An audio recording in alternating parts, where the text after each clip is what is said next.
Phone మాట్లాడమ్మా. ఇప్పుడు నీ పేరేంటమ్మా? మాణిక్యం. మాణిక్యం. నువ్వు ప్రభువుని ఎప్పుడు నమ్ముకున్నావు?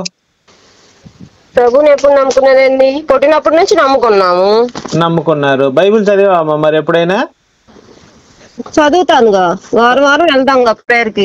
సరే, నా మొదటి క్వశ్చన్ ఏంటంటే, ఇప్పుడు యేసు ప్రభు దావీదు వంశానికి ఎలా చెందినవాడు? యేసు ప్రభు దావీదు వంశానికి ఎలా చెందినవాడు?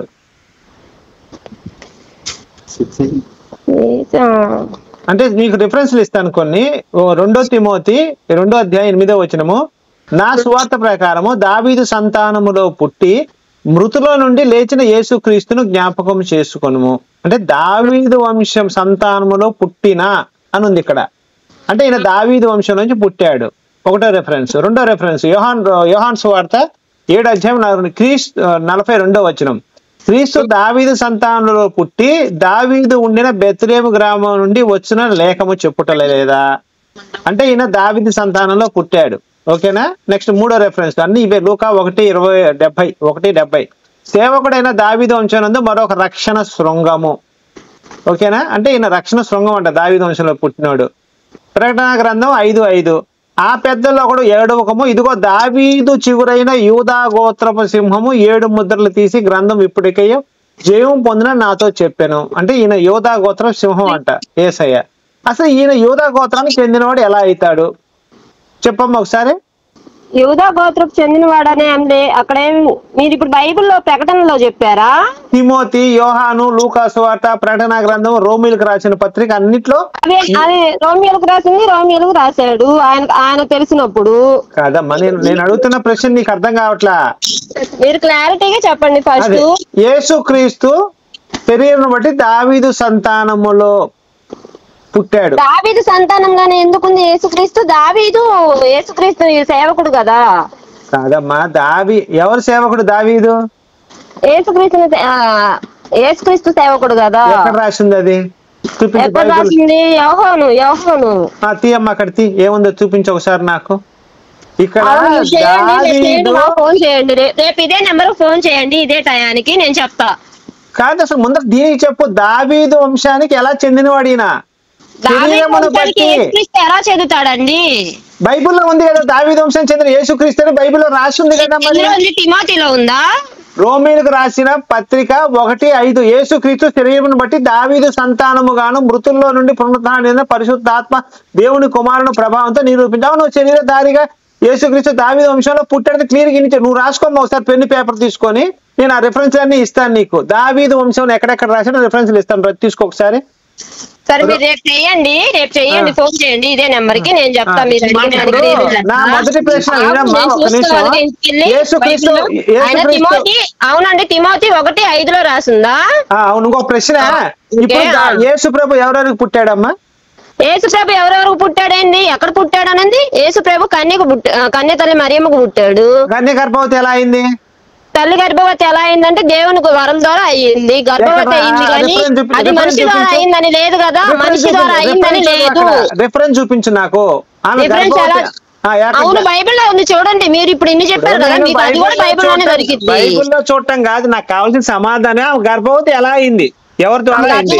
ఎలా అయింది? ఎవరి ద్వారా అయింది? దేవుని వరం ద్వారా అయింది. ఎక్కడ రాసిందో చూపించమన్నాను కదా నేను. బైబిల్లోనే రాసింది చూడండి. అది ఎక్కడ? బైబిల్ మొత్తం ఎక్కడ? నేను రేపు చెప్తాను మీకు, మీరు ఇదే టైంకి ఫోన్ చేయండి. అడిగిన దానికి మీరు రీజన్ చెప్పండి. నేను అదే చెప్తున్నా. ఇప్పుడు మీకు తెలియకపోతే నేను చూపిస్తాను ఇప్పుడు రిఫరెన్స్. ఎక్కడ? మత్తయి సువార్త 1:18 తీయండి.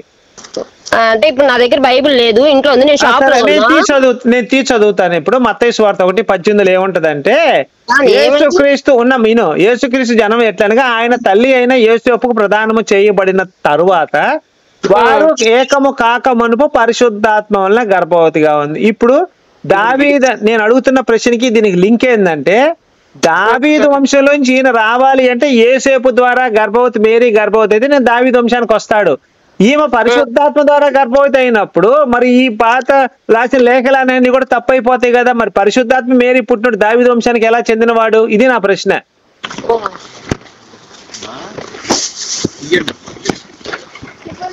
ఏమన్నా ప్రశ్న అర్థమైందా? అర్థమైంది. ఇప్పుడు యేసేపుకి మేరీ గనక పుడితే ఈయన దావీదు వంశానికి చెందినవాడు, ఎందుకంటే యేసేపు దావీదు వంశానికి చెందినవాడు కాబట్టి యేసు కూడా అవుతాడు.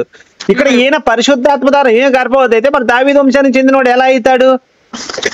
క్లియర్ గా ఇక్కడ అందుకే నేను మీకు చూపించింది 1 తిమోతి సువార్త ప్రకారం దావీదు సంతానములో పుట్టిన పర్టికులర్ మెన్షన్ చేశాడు. 2 తిమోతి 2వ అధ్యాయం 8వ వచనం. దావీదు సంతానములో పుట్టి అన్నాడు.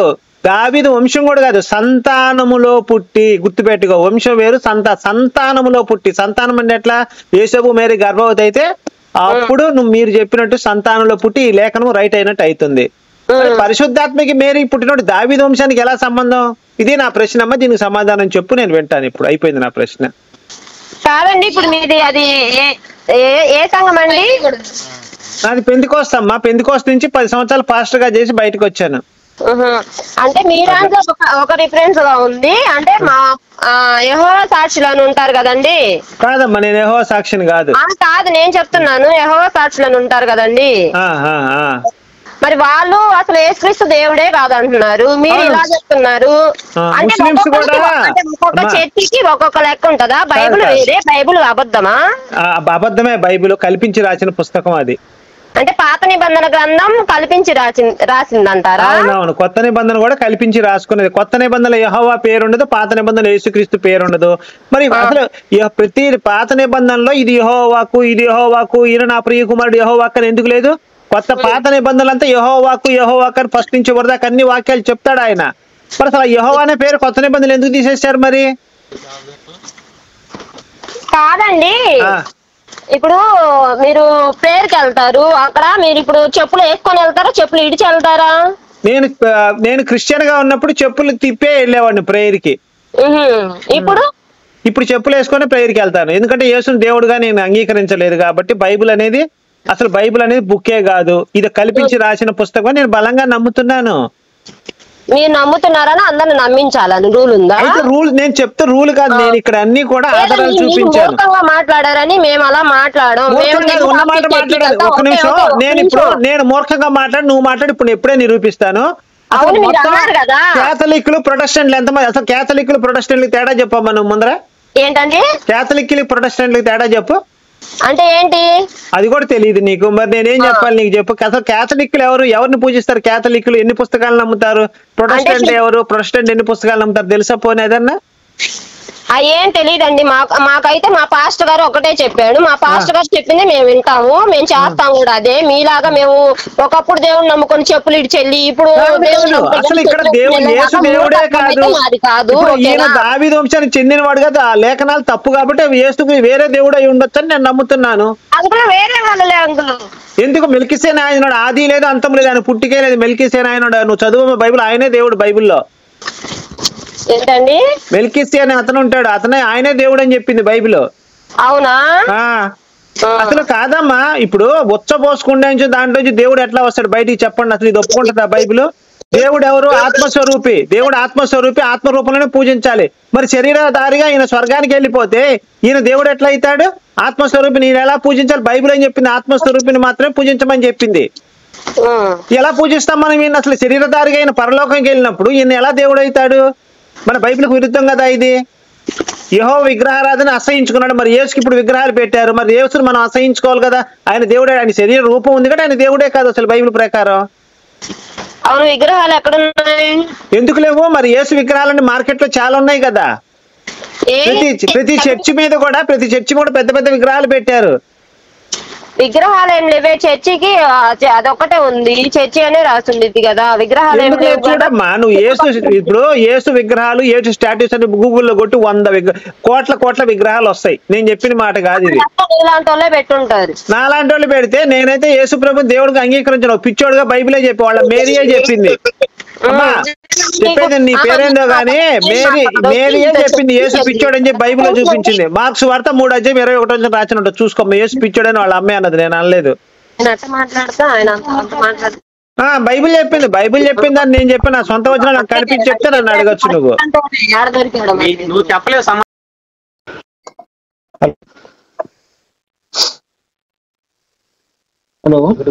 హలో సార్, నమస్తే.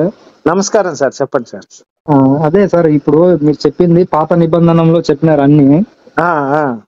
ఇప్పుడు క్వశ్చన్ కూడా దాంట్లో అన్నిట్లో చూసాను, అన్నిట్లోనూ పాత నిబంధనలోనే ఉన్నాయి.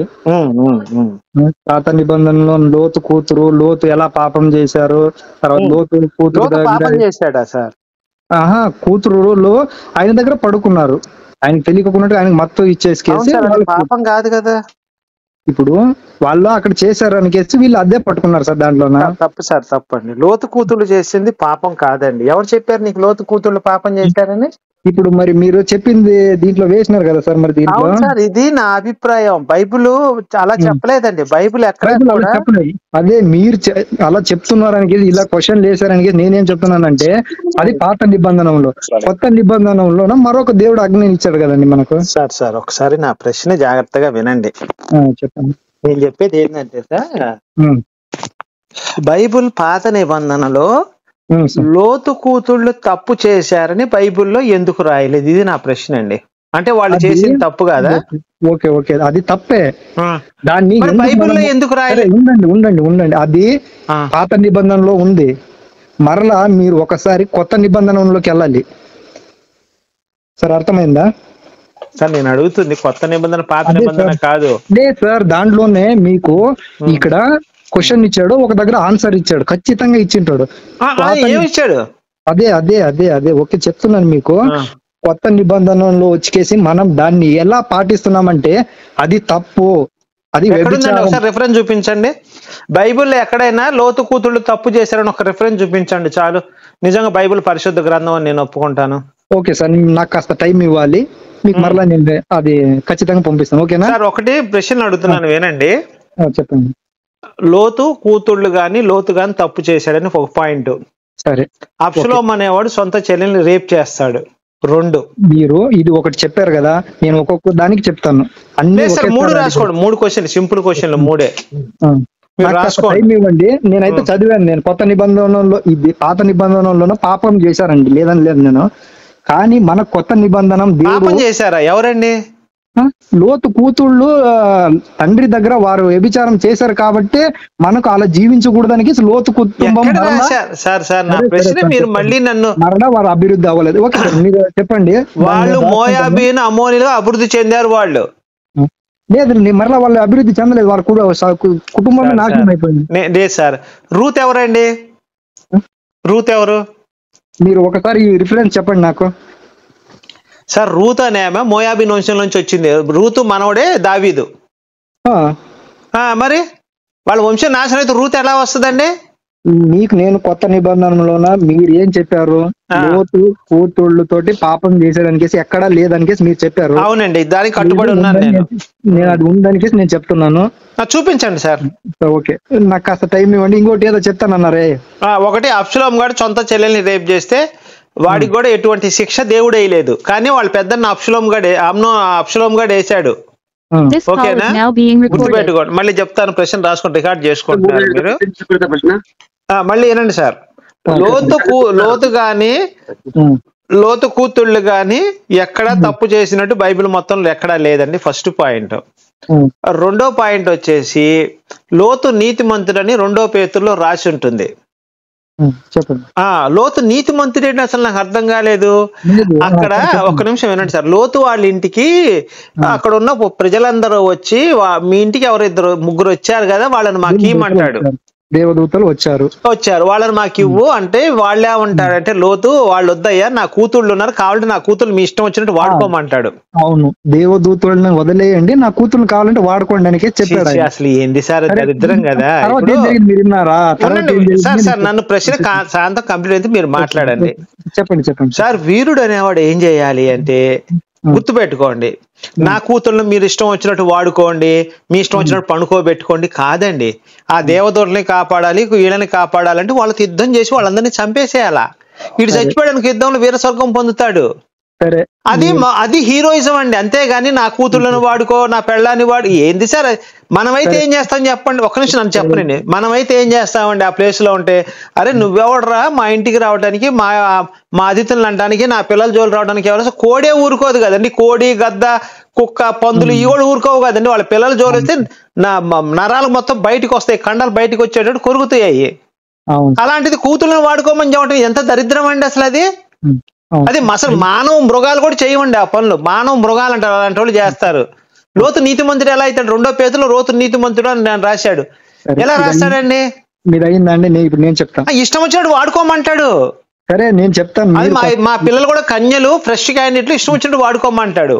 సార్ మీరు చెప్పండి, మీరు చెప్పండి. ఇది రాసుకోండి, రికార్డ్ అయింది కదా, రికార్డు పెట్టుకోండి. 2వ పాయింట్ వచ్చేసి అబ్షలోము అనేవాడు సొంత చెల్లెలు రేప్ చేస్తే యెహోవా దేవుడు వాడేం శిక్ష చేయలేదు. 2 అమ్నోను అనేవాడు, అబ్షలోము అనేవాడు దావీదు భార్యని పడుకోబెట్టి ఇజ్రాయెల్ ప్రజలందరూ చూస్తుండగా వాళ్ళందరికీ బట్టలు ఇప్పి వాళ్ళందరినీ పీల్చి మేడ పైన గుడారం వేసి పడుకోబెట్టి 10 మందిని ఒకళ్ళ తర్వాత ఒకళ్ళతో సెక్స్ చేస్తాడు. అందరు రోడ్లు ఇజ్రాయెల్ ప్రజలందరూ పిలిచి. ఇప్పుడు మీరు చెప్పినారు ఒకటి ఉండండి, ఇప్పుడు లోతు అని చెప్పినారు కదా, దానికి నేను ఇంకా సమాధానం ఒకటి చెప్తున్నాను, దానికి కాస్త వినండి. తర్వాత మరలా ఇంకో ప్రశ్న అడగండి. లోతు చెప్పండి సార్. లోతు చెప్తాను. అప్పుడు 2 దేవదూతలు వచ్చికేసి వారి ఇంటి వద్ద ఉండరు. 3 లేదు సార్, సరే. దేవదూతులు వచ్చినప్పుడు వారి ఇంటిలోని కూర్చోబెట్టికేసి వారికి ఆహారం వడ్డిస్తున్న సమయంలోన ఊరి వారందరూ వచ్చిరి. ఊరి వారు అందరూ వచ్చికేసి ఆ దేవదూతల్ని మాకు అప్పగించండి అనికేసి అడిగారు. కానీ వారు ఏమన్నారంటే, లోతు ఏమన్నాడంటే, నా కూతుళ్ళనైనా అప్పగిస్తాను కానీ దేవదూతల్ని మీకు అప్పగిస్తాను కాదు, వాడుకోండి, నా కూతుళ్ళని మీరు తీసుకెళ్ళండి, ఇష్టం వచ్చినట్టు వాడుకోండి. కాదండి, ఒకటే ప్రశ్న, మీరు ఆ ప్లేస్ లో మీరే ఆ ప్లేస్ లో ఉన్నారు సార్. వద్దండి, నేను అడుగు ప్రశ్న వాళ్ళ ప్లేస్ లో మీరే ఉన్నారు, మీకు 2 కూతుళ్ళు ఉన్నారు, నాకే ఉన్నారు అనుకో, మీరేం చెప్తారు? నేనే చంపేస్తా. మరి లోతు నీతిమంతుడు ఎలా అయ్యాడండి? బైబిల్ ప్రకారం దరిద్రుడు అయ్యాడు. ఉండండి నేను చెప్పేంత వరకు వినాలి, నాకు కాస్త టైం ఇవ్వాలి సార్. ఏమండి, కాస్త టైం ఇవ్వాలి. అప్పుడు ఏమన్నారంటే, అప్పుడు వాళ్ళ వద్ద నుండి ఆ దేవదూతల్ని లోతు తప్పించిన మరో క్షణం మరలా దేవదూత వచ్చికేసి వారికి ఏమని ఆజ్ఞ ఇచ్చానంటే, మీరు ఇక్కడ నుండి అర్జెంట్ గా బయలుదేరి వెళ్ళండి అనికేసి లోతు కుటుంబానికి, వారి కుటుంబస్తులు ఎవరైతే ఉన్నారో వారికి ఆజ్ఞ ఇచ్చాడు దేవుడు. దేవదూత వచ్చికేసి ఆజ్ఞ ఇచ్చాడు. మరలా వాళ్ళందరూ అక్కడి నుండి వెళ్ళిపోతున్నారు. వెనక తిరిగి చూడుకోకున్నట్టుగా మీరు వెళ్ళిపోండి అనికేసి వాళ్ళకి ఆజ్ఞ ఇచ్చాడు దేవుడు. అలా వెళుతున్న సమయంలోన కొండ మీదికి వెళ్ళేసి నాకు తెలుసండి, ఎందుకంటే ఆ స్టోరీ ఎందుకండి చెప్పాలి కదా. నాకు అది కాదు, నేను అడుగుతున్న ప్రశ్నకి మీరు సమాధానమే చెప్పలేదు. లోతు నీతిమంతుడు ఎలా అయ్యాడు? ఇది నా ప్రశ్న. ఆడ పాపాలు చేయలేదు కదా, లోతు వాళ్ళకి ఇవ్వలేదు కదా. లోతు కూతుళ్ళు ఎందుకు నాశనం చేశాడండి యెహోవా దేవుడు? మీరు అన్నారు కదా ఇంతకుముందు వెళ్ళిపోండి అని, ఎందుకు నాశనం చేశాడు?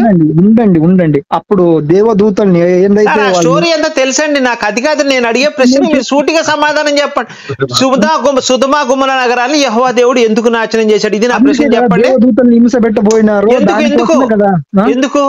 దేవదూతల్ని వారు మానవులకి ఏ అధికారం లేదండి. మనకు మానవులే దేవదూతల పైన అధికారం చెల్లిస్తూ ఉంటే మరి దేవునికి రోషం. సరే, దేవదూతల్ని అన్నారు, మరి లోతు కూతుళ్ళతో పడుకున్నప్పుడు వీళ్ళని ఎందుకు చంపలేదండి? మరి సరే, దానికి కూడా మరలా ఇంకో దాంట్లో మాట కూడా ఉంది, వారిది కూడా తప్పే. తప్పని మీరు అనుకోండి, తప్పండి. మీరు ఆ మాట అంటే మాత్రం అసలు నేను ఒప్పుకోను. బైబిల్లో లోతు కూతుళ్ళు గాని లోతు గాని తప్పు చేసినట్టు ఒక రిఫరెన్స్ చూపించండి. నేను చూపిస్తా. చూపించండి సార్, నాకు ఇప్పుడే చూపించండి, నేను లైన్ లో ఉంటాను. నాకు టైం ఇవ్వాలి. అది లేదండి, ఆ ఓల్డ్ లేదండి అని చెప్తుంటే మీరు టైం కావాలంటే లేని మీరు ఎలా సృష్టిస్తారు? నేను చదివాను కాబట్టి మీకు చెప్తాను. పాత నిబంధన కొత్త నిబంధన? కొత్త నిబంధనలో చదివినా, నేను చదివినాను. ఏది లోతు నీతి మంత్రుడు అని ఉంటది అదేనా? లోతు నీతి మంత్రుడు కాదు. మరలా దాన్ని బట్టి మేము ఏం నేర్చుకుంటున్నామంటే, లోతు ఎక్కడ రాసిందండి? మీరు నేర్చుకోవడం కాదండి. లోతు తప్పు చేశాడని బైబిల్లో ఎక్కడ లోతు కూతుళ్ళు గాని లోతు గాని తప్పు చేశాడని బైబిల్లో ఎక్కడ రాయలేదు. First point. 2వ పాయింట్, యెహోవా ఎందుకు వాళ్ళిద్దరు కూతుళ్ళు గాని లోతును గాని ఎందుకు చంపలేదు? ఇది నా ప్రశ్న అండి. చెప్పేది ఒక 5 నిమిషాలు టైం ఇవ్వండి, మీకు దానికి నేను జవాబు చెప్తాను. ఒక 5 నిమిషాలు అలాగే ఉంటారా? ఉంటానండి, నేను ఉంటాను. ఓకే. లోతు కూతుళ్ళు లోతు తప్పు చేసిన జస్ట్ రిఫరెన్స్ చూపించండి చాలు.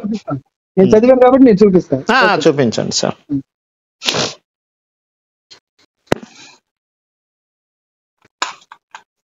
నమస్తే సార్. సార్ నమస్తే అండి. భోజనం అయింది సార్? అయిపోయింది సార్, అయిపోయింది. బైబిల్ అసలు ఎక్కడా లేదు సార్ అది లోతు కూతురు కానీ లోతు కాదు సార్. వెళ్తా అంటారు సార్, వెతకలేదు సార్. ఇంకోటి తమ్ముడు ఎడ్యుకేషన్ కూడా దాన్ని వెళ్ళలేదు సార్. ఒక 10th కూడా అయిందో లేదనుకుంటా. కాకపోతే చేరినాడు, అది అంటే చేరను కాబట్టి ఉంటుంది హ్యాపీనెస్. కాకపోతే మీరు చెప్పలేదు సార్, మీరు ఎవరనేది కూడా మీకు నేను ఫలానా ఇట్లా చేశారని మీరేం చెప్పలేదు సార్. మీకు హాస్టల్ విషయం కూడా ఏం చెప్పలేదు. లోతు నీతిమంతుడని ఎక్కడ రాసి ఉంటుందంటే 2 పేతురు 2:7 అండి. దుర్మార్గులు కామ్యకారమైన నడవడి చేత బహు బాధపడిన నీతిమంతుడు లోతును తప్పించును. ఇది ఒక్క వచనం ఉంటుంది అంతే. అది ఎందుకోసం ఉంది? లోతుది అక్కడ ఏ పాపం ఉందండి మీరే చెప్పండి. పాపం కాదండి, అసలు ఏం మాట్లాడుతున్నారు సార్ మీరు? కోడికి ఒకే పందికి ఉన్న కనీస జ్ఞానం కూడా లోతుకు లేదు. దరిద్రం. కూతుళ్ళని వాడుకోమంటే సరే సార్ లోతు సంగతి తీసేయండి. మీ ఇంటికి వచ్చి ఉండండి, మీ ఇంటికి ఎవరో చుట్టాలు వస్తే ప్రశ్న విన్న తర్వాత మీ ఇంటికి చుట్టాలు వచ్చారండి, మీరేం చేస్తారు చెప్పండి? మీరేం చేస్తారు? ఇప్పుడు మీ కూతుళ్ళని మా కూతుళ్ళని వాడుకోండి అంటారా, లేకపోతే వాళ్ళందరూ తిరగబడి కొడతారా మీరు? తప్పు. కానీ నేను చెప్పేది మీరు వినాలా, అక్కడ ఏముంది, ఏ సిచ్యువేషన్ లో వాడు సిచ్యువేషన్ కాదండి. నేను చెప్పేది లోతనికి ఎవరున్నాడు? యెహోవా ఉన్నాడు కదా, ఉన్నాడా లేదా? లోతనికి యెహోవా, వాళ్ళు ముగ్గురు దేవదూతలు ఉన్నారు. వినండి వినండి వినండి, శాంతం వినండి. ద్రాక్ష రసం ఇచ్చారు ఆయన. అది కాదు నేను చెప్తుంది, అది కాదండి. ఒకసారి నా ప్రశ్న వినండి మీరు. లోతు అక్కడ ఏం జరిగిందంటే వాళ్ళందరూ వచ్చి తలుపు దగ్గర నుంచొని మా అతిథులను మాకు ఇవ్వు అంటారు. అన్నప్పుడు ఈయన ఏమంటాడంటే కావాలంటే నా కూతుర్ని వాడుకోమంటాడు, మీరు ఇష్టం వచ్చినట్టు వాడుకోమంటాడు. మీకు డిఫరెన్స్ కూడా చూపిస్తాను. తప్పు చేయలేదే సార్, వినండి సార్, మీరు ఒకసారి వినండి. మీరు శాంతం మధ్యలో కంప్లీట్ అయితే మీకు సమాధానం కానీ వాడు తప్పు చేయలేదు కదండి అక్కడ. సార్ వినండి సార్, మీరు ఇప్పుడు మానవ మాతృడు అనేప్పుడు కోడి ఉంది సార్. కోడి గుడ్లు ముట్టుకున్నా పిల్లల్ని ముట్టుకున్నా ఏం చేస్తుందండి? ఎగిరెగిరి పొడుచుది, గద్దతో పోరాడుతుంది. కప్ప వినండి వినండి సార్, వినండి సార్, మీరు కప్ప ఉందండి, పాము వచ్చి కప్ప పిల్లల్ని పట్టుకోకపోతే కప్ప పాముతో ఫైట్ చేస్తుంది. కన్నీటి వాటికి ఉన్న జ్ఞానం కూడా దేవుడు లోతుకు నేర్పించలేదు. ఇది నా బాధ. ఇప్పుడు వాడుకోమంటే సార్ మొత్తాన్ని చంపేయాలి, లోతు చచ్చిపోవాలి, అప్పుడు వీర మరణం పొందినట్టు లోతు. అది ఊర్లో సర్వనాశనం చేసేసారు కదండి. అక్కడ కూతుర్లు నా కూతుర్లు వాడుకోమని చెప్పి సార్. ఏం సార్ మీరు ఎట్లా ఏం చదువుకున్నారు మీరు చెప్పండి నాకు? చెప్పాడు కానీ తర్వాత ఏమైంది? మీరు ఏం చదువుకున్నారు చెప్పండి? న్యాయంగా మాట్లాడుతున్నారా అధర్మంగా మాట్లాడుతున్నారా? మీరు మాట్లాడే దాంట్లో ధర్మం ఉందా? మీరేం సార్, మీరే ఉన్నారు సార్. మీ ఇంటికి అలా వచ్చి మీ ఇంట్లో అతిథులు ఉంటే, మీ ఇంట్లో 2 ఆడపిల్లలు ఉంటారు, వయసుకు వచ్చిన ఆడపిల్లలు. ఇప్పుడు నేనే వచ్చి మీ ఇంటికి అయ్యా మీ ఇద్దరు నాకు మీ ఇంట్లో అతిథులను పంపి వాడుకోవడానికి అంటే మీరు అంటారా అయ్యా నా 2 కూతురు ఉన్నారు శుభ్రంగా వాడుకో నేనేమన్నా నిన్ను అంటారా? నన్ను తిరగబడి కొడతారా? మీరు చెప్పండి ఫస్ట్. మనిషిగా మీరు చెప్పండి, లోతంగా తీసి పక్కన పెట్టండి. మీరేం చేస్తారు? నేనైతే చెప్తాను చూడండి ఒక మాట. ఇప్పుడు నేను చెప్పేంత వరకు మీరు ఓపికతో ఉండాలి. ఎందుకనగా స్ట్రైట్ గా చెప్పండి సార్. స్ట్రైట్ గా మీరేం చేస్తారు? నేను చెప్తాను. ఇప్పుడు నేనైతే నిజంగా చెప్తున్నాను, నా దేవుడు దూతలు గనక నా దేవుడు గనక వచ్చాడు అనుకో, నా కూతురుని కాదు కదా నా భార్యనైనంత సహాను మీరు ఏదైనా చేసుకోండి, నా దేవుడికి ఏది కాకుండా నేను చూసుకుంటాను. ఎందుకు చూసుకుంటానంటే నేను దేవుడు కాదు సార్, దేవదూతల్ని దేవుడు కాపాడుకోలేక నీకు అప్పచెప్పాడా వాళ్ళని కాపాడమని చెప్పి? ఏదో ఒక సందర్భం. ఎంత అవమానకరం అండి. దేవుడు దేవదూతల్ని కాపాడు, దేవుడు ఎట్లా అవుతాడండి? వాడు దేవుడు అవుతాడా? ఆలోచించి బుర్ర పెట్టి ఆలోచించండి సార్. మీరు అవకాశం ఇవ్వాలి. అన్ని మీరే ఏం అవకాశం? కనీసం దేవదూతల్ని దేవుడు కాపాడుకుంటే దేవుడు ఎట్లా అవుతాడు? ఆయన నా దేవుడు రోషం గలడు కాబట్టి ఊరే సార్ సార్ నేను అది కాదు అడుగుతుంది. లోతు రోషం గలడైతే లోతుతో యుద్ధం చేయించి వాళ్ళందరినీ సంహరించలేదు. కాదండి నేను చెప్పేది కాదు. లోతు ఏం చేయాలంటే యెహోవా ఏం చేయాలంటే లోతు కొన్ని పవర్స్ ఇవ్వాలి, ఇచ్చి వాళ్ళందరినీ చంపేసిన తర్వాత అప్పుడు హీరో అవుతాడు అక్కడ. అంతేగాని నా కూతుర్ని పండుకోబెట్టా నా పిల్లాన్ని పండుకోబెట్టా వాడు కొజ్జవాడు అవుతాడు, హీరో అవడండి. గుర్తుపెట్టుకోండి, మిమ్మల్ని కొజ్జవాడు అంటారు, హీరో అంటారు ఎవరు? హీరోయిజం అంటే ఏంటి? ఎలా ఉండాలి? హీరోయిజం అంటే రోషం గల దేవుడు అంటే ఎట్టుండాలి? నరికి పడేసేయాలి అందరినీ. అంతేగాని కొజ్జావాడు లాగా నా పిల్లల్ని వేసుకుని నా పిల్లల్ని వేసుకోవడం అంటే కొజ్జావాడు అంటారు. ఆ సంగతి గుర్తు పెట్టుకోండి. నాశనం చేసేసాడు కదండి. తర్వాత మరలా అయ్యో తీసుకెళ్లి మళ్ళీ కూతురు పండుకోబెట్టే అవకాశం దేవుడే కల్పించాడు కదండి. వాడు పెళ్ళాం బతికున్నది పెళ్ళంతా కాపురం చేసుకునేవాడు. యెహోవా తీసుకెళ్లి 2 కూతుర్ల దగ్గర లోతుని పండుకోబెట్టాడు. అది యెహోవా చేసిన పనే కదా. లోతు గనక వినండి, లోతు గనక మొగాడు అయ్యుండి వాళ్ళందరినీ లోతు గనక కొన్ని పవర్స్ ఇచ్చి అక్కడ ఉన్న వాళ్ళందరినీ చెడ్డోళ్ళందరినీ చంపేసినట్టే లోతు హీరో అయిపోయేవాడు. లోతు కుటుంబం చల్లగా ఉండేది. తీసుకెళ్లి ఎక్కడో కొండలో పడేసి ఉన్న పెళ్ళాన్ని చంపేస్తే మరి వాళ్ళిద్దరు కామకోరికలు ఎక్కువైపోయి తండ్రి కాదండి. పెళ్ళాన్ని ఎక్కడ చంపేశాడు? దేవుడు ఇచ్చిన ఆజ్ఞను వారు వ్యతిరేకించారు. తండ్రి కూతురుతో సెక్స్ చేయడం తప్పు కాదు కానీ దేవుడు ఆజ్ఞను అతిక్రమించడం తప్ప. అది ఎందువల్ల జరిగింది? చెప్తాను నా మాట ఏనండి సార్. ఇప్పుడు తండ్రి కూతురు సెక్స్ చేసుకోవడం పాపం మీ దృష్టిలో ఏం చెప్పండి? పాపం. నేను ఎందుకు చెప్తున్నా నేనండి, అది బైబిల్ నుంచి ఆ వర్డ్ చూపించండి నాకు. దేవుడు పాపం అని చెప్పి నేను అది చూపిస్తాననికే చెప్పాను లేదని చెప్తున్నాను నేను. ఉంటే నేను క్రైస్తవుడిగా మారిపోతాను ఆ వచనం మీరు చూపిస్తే. నేను దాన్ని నమ్మికేసి క్రైస్తవుడిగా నడుస్తున్నాను. ఆ ఆజ్ఞను నేను ఆ మార్గంలో నడుస్తున్నాను. మీకు ఎంత టైం కావాలి చెప్పండి, మీకు ఎంత టైం కావాలి? లోతు తప్పు చేశాడు, లోతు కూతుళ్ళు తప్పు చేశాడని బైబిల్ నుంచి మీకు ఎంత టైం కావాలి? తప్పు తప్పండి, అసలు ఈయనంతా రాంగ్ ఆర్గ్యుమెంట్ చేస్తున్నాడు సార్. బైబిల్లో మొత్తం నేను చదివాను, ఆది కాండం నుంచి ప్రకటన గ్రంథం దాకా. బైబిల్లో ఎక్కడ అసలు లోతు కూతుళ్ళు తప్పు చేశారు కానీ లోతు తప్పు చేశారు బైబిల్లో లేనే లేదండి. అతను తప్పించుకోలేక ఏదో ఒక వంక పెట్టుకొని వెళ్ళిపోతున్నాడు అంతే. అతనికి అంత నాలెడ్జి లేదండి, బైబిలే తెలియదు అతను. ఇంకోటి ఎడ్యుకేషన్ కూడా లేదు సార్. ఒక ಎಷ್ಟು ಕಷ್ಟ ಎಷ್ಟು ವಿದ್ಯೆ ಕೂಡ ಬೇಕು ಸುಮ್ಮನೆ ಅಂತಲ್ಲ.